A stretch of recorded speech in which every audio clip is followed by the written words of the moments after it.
కథల సమయంకు స్వాగతం. నేను మీ రమ్య. హలో అండి, ఈరోజు మనం కేవి సుమలత గారు రాసిన రేపటి ఉదయం అనే కథ విందాం. ఈ కథ ప్రజాశక్తి ఆదివారం పత్రికలో 18 ఆగస్టు 2024 ప్రచురింపబడిన కథ. ఇక ఆలస్యం చేయకుండా కథలోకి వెళ్ళిపోదాం రండి. ఆనంద నిలయం అన్న బోర్డు చూసి ఒక కారు ఆగింది. అందులో నుండి ఒక 25 సంవత్సరాల వయసు అబ్బాయి, సుమారు 45 ఏళ్ల వయసున్న యువతి దిగారు. వారు ఆనంద నిలయంలోనికి వచ్చి గుమ్మం పక్కనున్న కాలింగ్ బెల్ నొక్కారు. ఎవరు అంటూ సుభద్రమ్మ బయటకు వచ్చింది. నా పేరు కుశల్, ఈవిడ మా అమ్మ మైథిలి. మా అమ్మను మీ ఆనంద నిలయంలో చేర్చడానికి వచ్చానండి అన్నాడు అబ్బాయి. ఇలా వచ్చి కూర్చోండి బాబు అని కుర్చీలు చూపించింది సుభద్రమ్మ. అది పాతకాలం భవంతి. విశాలమైన హాలు కావడంతో గాలి వెలుతురు పుష్కలంగా వస్తున్నాయి. ఇంటి ముందు పూల మొక్కలతో శోభాయమానంగా ఉంది. మైథిలి మాట్లాడకుండా అంతా చూస్తుంది. ఆమె ముఖంలో ఆ వాతావరణం పట్ల ప్రసన్నత కనిపిస్తుంది. ఇప్పుడు చెప్పు బాబు, ఎందుకు మీ అమ్మగారిని ఇక్కడ ఉంచాలి అనుకుంటున్నావు అంది సుభద్రమ్మ. నేను ఎంఎస్ చదవడానికి అమెరికా వెళ్ళాలండి. మా నాన్నగారు ఈ మధ్యనే పోయారు. అమ్మ మానసికంగా బాగాలేదు. అమ్మను ఎక్కడుంచి వెళ్ళాలని ఆలోచిస్తున్నప్పుడు మీ ఆనంద నిలయం గురించి కొందరు చెప్పారు. ఇక్కడ కేవలం 10 మంది స్త్రీలు మాత్రమే ఉంటారు. ప్రేమతో కూడిన వాతావరణం ఉంటుంది, అన్ని రకాలుగా బాగుంటుందని తెలిసింది. అమ్మ నుంచే అవకాశం ఉందేమోనని వచ్చాను మేడం అన్నాడు కుశల్. ఓ అలాగా, మామూలుగా అయితే నేను అవకాశం లేదని చెప్పేదాన్ని బాబు. ఎందుకంటే ఇక్కడ ఇప్పుడు 10 మంది ఉన్నారు. కానీ నీ పరిస్థితి విన్నాక కాదని చెప్పాలనిపించడం లేదు నవ్వుతూ అంది సుభద్రమ్మ. మేడం చాలా సంతోషం, ఎంత డబ్బు కట్టాలో చెప్పండి అన్నాడు కుశల్. మామూలుగా నెలకు 5,000 కట్టాలి బాబు. మీ అమ్మగారు పని చేసుకోలేకపోతే అదనంగా డబ్బులు ఇవ్వాల్సి వస్తుంది. ఆవిడకు కావలసిన ప్రేమ పంచడానికి 10 మంది బంధువులు అహర్నిశలు ఆమె చుట్టూ ఉంటారు.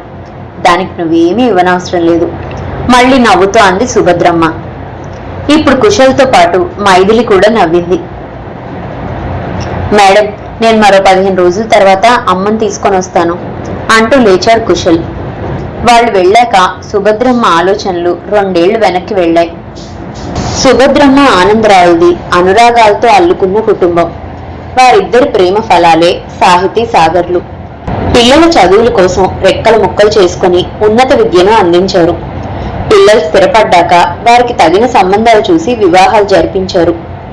కాలం ఎప్పుడూ ఒకేలా ఉండదు కదా. హార్ట్అటాక్ వచ్చి ఆనందరావు సుభద్రమ్మను ఒంటరిని చేశాడు. ఇంటిని వదిలి వెళ్లడం ఇష్టం లేక పిల్లలు రమ్మన్నా వెళ్లలేదు. పిల్లలు తండ్రి పోయిన తొలి రోజుల్లో తల్లికి వెంటనే ఫోన్లు చేసి పలకరించేవారు. భర్త ఎడపాటుతో కుమిలిపోయే ఆమెకు పిల్లల పలకరింపు ఓదార్పుగా అనిపించేది. తర్వాత ఎవరి కుటుంబాల బాధ్యతలు వారు మోసే హడావుల్లో 6 నెలలకో మారు కనిపించేవాళ్ళు. ఇప్పుడు 7 ఏడాది వరకు జాడ ఉండటం లేదు. ఇప్పుడు ఆప్యాయతల విత్తనాలు చల్లితే భవిష్యత్తులో అవి సంతోషాల ఫలాలను అందిస్తాయి. జీవన శైలిలో అనుబంధాల ప్రాధాన్యతను కూడా అంతర్భావం చేసుకోవాలి. పిల్లల మనసులను మనం అర్థం చేసుకొని పెంచగలిగితే పెరిగి పెద్దయ్యాక మన పట్ల వాళ్ళు వివేకంగా ప్రవర్తిస్తారు. భర్త మాటలు సుభద్రమ్మ గుర్తుకొచ్చాయి. ఆమెకు తెలియకుండానే ఆమె కళ్ళు నీటితో నిండిపోయాయి. పిల్లల దగ్గర కొద్ది రోజులు ఉండి వస్తే మనసు తేలిక పడుతుంది అనిపించింది. సాగర్, ఒంటరిగా ఉండలేకపోతున్నాను, కొద్ది రోజులు నీ దగ్గర ఉండాలనుకుంటున్నాను అంది సుభద్రమ్మ. అమ్మా పోనీలే, ఇప్పటికైనా మంచి నిర్ణయం తీసుకున్నావు అన్న కొడుకు మాటలకు సంతోషపడింది ఆమెలోని తల్లి మనసు. అత్తయ్యగారు, ఎన్నాళ్ళకొచ్చారు, రండి రండి అంటూ కోడలు సుష్మ అత్తగారిని సాదరంగా ఆహ్వానించింది. మనవడు సన్ని, మనవరాలు మౌనిల ముద్దు మాటలతో ఊపిరి వచ్చినట్లుంది. అనవసరంగా ఇంతకాలం ఒంటరిగా ఉన్నాను అంటూ తనను తాను తిట్టుకుంది సుభద్రమ్మ. ఆమెకు తెల్లవారుజామున లేవడం, కాఫీ తాగడం అలవాటు. కానీ 7 దాకా సుష్మ నిద్ర లేవడం లేదు. ఆలస్యంగా లేచి పిల్లలు లేచేదాకా వాళ్ల వెంట పడుతుంది. వాళ్ల క్యారేజీ తయారు చేస్తూ కాఫీ పెట్టేసరికి 7:30 అవుతుంది. పొద్దున్నే కాఫీ కోసం సుభద్రమ్మ ప్రాణం అల్లాడిపోతుంది. రోజు సాయంత్రం పిల్లలు స్కూల్ నుండి రాగానే ఫాస్ట్ ఫుడ్ సెంటర్ నుండి నూడిల్స్, పిజ్జా, బర్గర్ లాంటివి తెప్పిస్తుంది సుష్మా. అత్తయ్య గారు, ఇవి బాగుంటాయి, మీరు తినండి మొదట్లో అంది సుష్మా. నాకు అలవాట్లేదు, మీరు తినండమ్మా మొహమాటంగా అంది సుభద్రమ్మ. అందరూ అవి కడుపు నిండా తిని రాత్రి 9 వరకు టీవీ, ఫోన్లు చూస్తూ కూర్చుంటున్నారు. ఎవరూ తినకుండా తనెలా తినడం అనుకుంటూ ఆకలితో అలాగే కూర్చుంటుంది సుభద్రమ్మ. ఆలస్యంగా తింటే అరగదని ఏదో కొంచెం తిన్నాననిపించి లేచిపోతుంది. దానివల్ల పొద్దున్నే ఆకలి వేస్తుంది. ఏం చేయాలా అని కొద్ది రోజులు ఆలోచించింది. ఇలా కాదని తెల్లవారుజామున లేచి తన పనులు ముగించుకొని గుమ్మంలో పడి ఉన్న పేపరు, పాల ప్యాకెట్లు తీసుకొని లోపలికి వచ్చింది సుభద్రమ్మ. కొత్త చోటు కావడంతో కాఫీ పెట్టుకోవడానికి వంటగదిలో కాఫీ పొడి, పంచదార డబ్బాల కోసం వెతికింది. తర్వాత గిన్నె తీయబోతుంటే చెయ్యి తగిలి పక్కనున్నవి కింద పడిపోయాయి. కంగారు పడి గబగబా అన్నీ సర్దుతుండగా సుష్మ లేచి వచ్చింది అక్కడకు. మీరా, ఇక్కడేం చేస్తున్నారు అత్తయ్య గారు అంది చిరాగ్గా ముఖం పెట్టి. కాఫీ పెట్టుకుందామని వచ్చానమ్మా సిగ్గుపడ్డట్లుగా అంది సుభద్రమ్మ. ఇంత పొద్దున్నే కాఫీ ఏంటి? అప్పుడే తెల్లవారిందా కాఫీ తాగడానికి?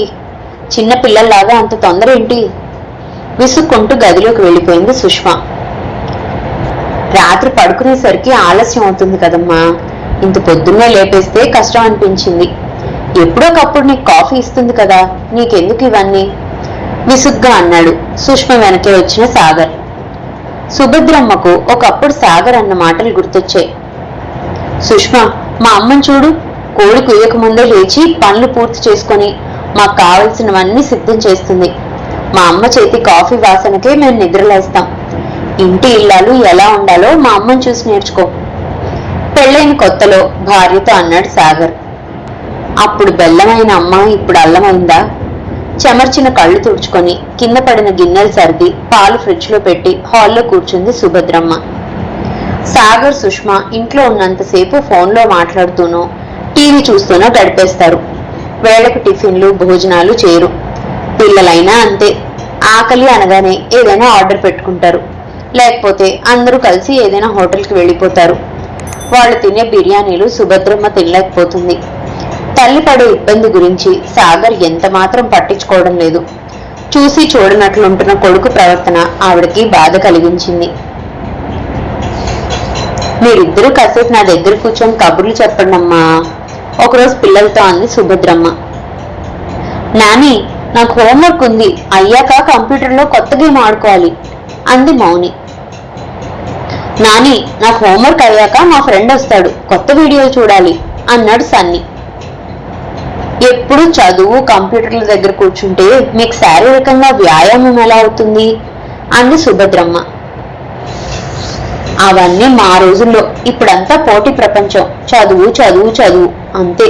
నువ్వు ఇంకా ఎక్కడో ఉన్నావమ్మా వెంటనే అన్నాడు సాగర్. సుష్మ హేళంగా ఓ నవ్వు నవ్వింది. అమ్మ చూపిన బాటలో నడిచిన తన కొడుకు తనకేమీ తెలీదు అంటుంటే సిగ్గుపడింది సుభద్రమ్మ. తనకు కావలసిన ప్రేమతో నిండిన పలకరింపులు అక్కడ దొరకవని ఆమెకు అర్థమైంది. అప్పుడే సాహితీ నుండి ఆమెకు ఫోన్ వచ్చింది.